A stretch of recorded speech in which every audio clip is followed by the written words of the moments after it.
বোর্ডের বইয়ে হালাল হালাল অংশে দেবদেবীর নামে উৎসর্গকৃত পশুর গোশত হালাল বলে যে বয়ান করা হয়েছে এবং আরো বলা হয়েছে যে মদিনাতে নবী করিম সাল্লাল্লাহু আলাইহি সাল্লাম ইহুদিদেরকে নামাজ পড়ার অনুমতি দিয়েছে, এই সমস্ত অপব্যাখ্যার প্রতিবাদে আল্লামা শফি সাহেব এই সরকারের দৃষ্টি আকর্ষণ করে বারবার আলটিমেটাম দিয়েছিল।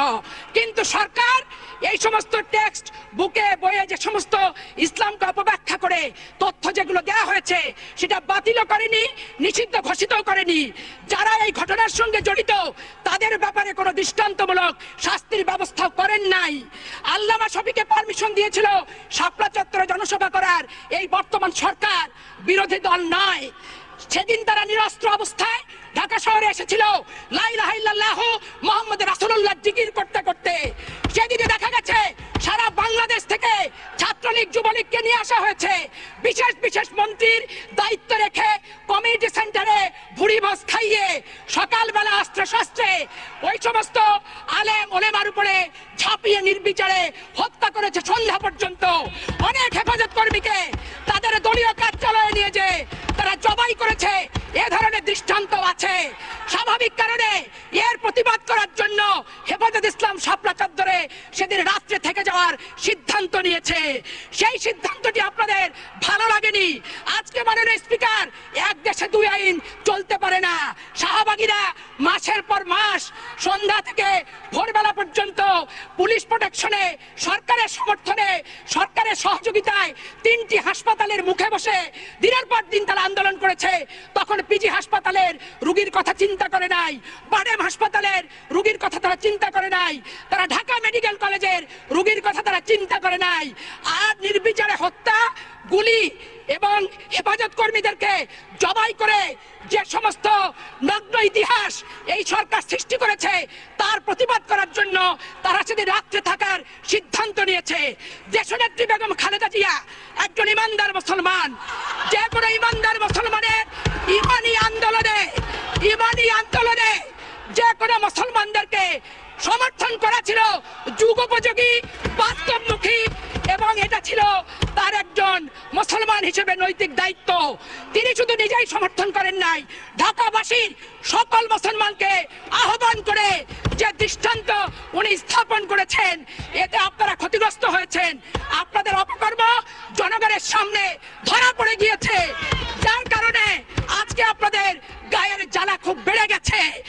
ইসলামের মাননীয় স্পিকার, আপনার মাধ্যমে আমি একটি তদন্ত কমিটি দাবি করছি। হেফাজত ইসলাম আল্লামা শফি সাহেব যে 13 দফা দিয়েছেন, এই 13 দফা বিশ্লেষণ করে আমি বর্তমান সরকারকে বলতে চাই, কোথায় ইসলামের বিরুদ্ধে অপব্যাখ্যা দেওয়া আছে এটি আমি জানতে চাই। 13 দফা ইসলামের জীবন বিধান মাফিক পরিচালিত হয়েছে এবং ইসলামের জীবন বিধান মাফিকই করেছে। অতএব এটি নিয়ে অপব্যাখ্যা করে মিডিয়ার স্ট্যান্ডবাজি করে নারীরা আপনাদের, এটা ভুল। কোন নারীরা আছে সেই নারীরাই থাকবে যারা সংসারের শৃঙ্খলা মানে না, সন্তানের বন্ধন যাদের ভালো লাগে না, যারা এক জায়গায় স্থিতি হয়ে থাকতে পারে না, তাদের গায়ে ছাল ধরবে আর তারাই সমাবেশ করবেন। মাননীয় স্পিকার, আজকে গাজীপুরে কেন হেরেছে, হারার কারণ যদি উদ্ঘাটন করেন সেখানে কি দেখবেন?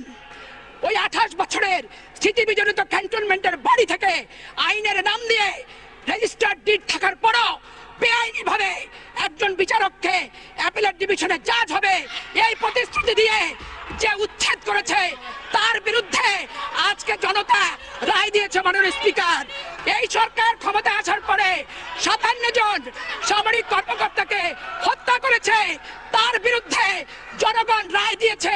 মাননীয় স্পিকার, এই সরকার 3 লক্ষ মিথ্যা মামলায় 10 লক্ষ ব্যক্তিকে আসামি করেছে, তার বিরুদ্ধে জনগণ রায় দিয়েছে।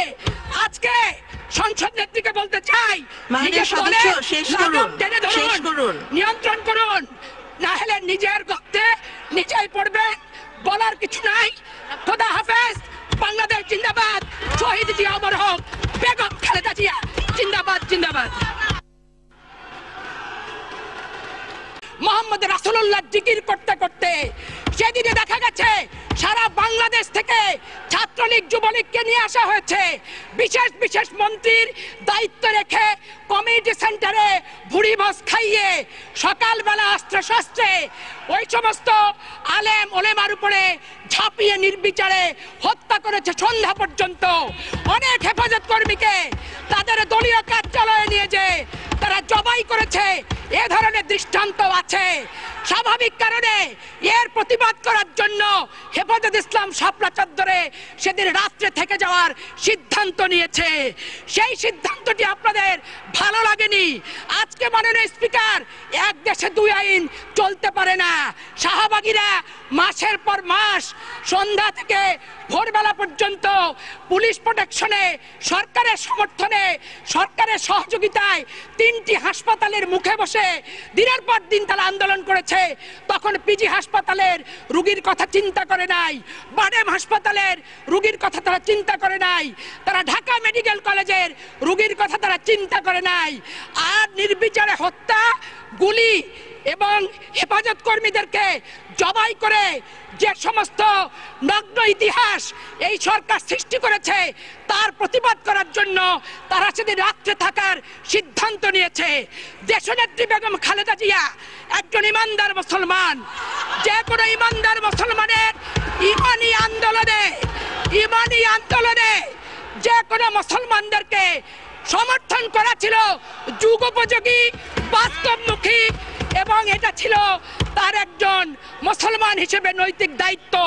তিনি শুধু নিজেই সমর্থন করেন নাই, ঢাকাবাসীর সকল মুসলমানকে আহ্বান করে যে দৃষ্টান্ত উনি স্থাপন করেছেন, এতে আপনারা ক্ষতিগ্রস্ত হয়েছেন।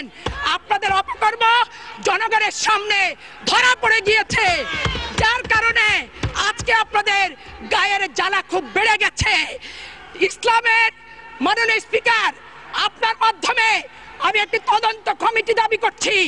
হেফাজত ইসলাম আল্লামা শফি সাহেব যে 13 দফা দিয়েছেন, এই 13 দফা বিশ্লেষণ করে আমি বর্তমান সরকারকে বলতে চাই, কোথায় ইসলামের বিরুদ্ধে অপব্যাখ্যা দেওয়া আছে এটি আমি জানতে চাই।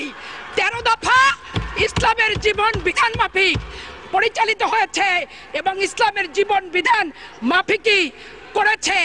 অতএব এটি নিয়ে অপব্যাখ্যা করে মিডিয়ার স্ট্যান্ডবাজি করে নারীরা আপনাদের, এটা ভুল।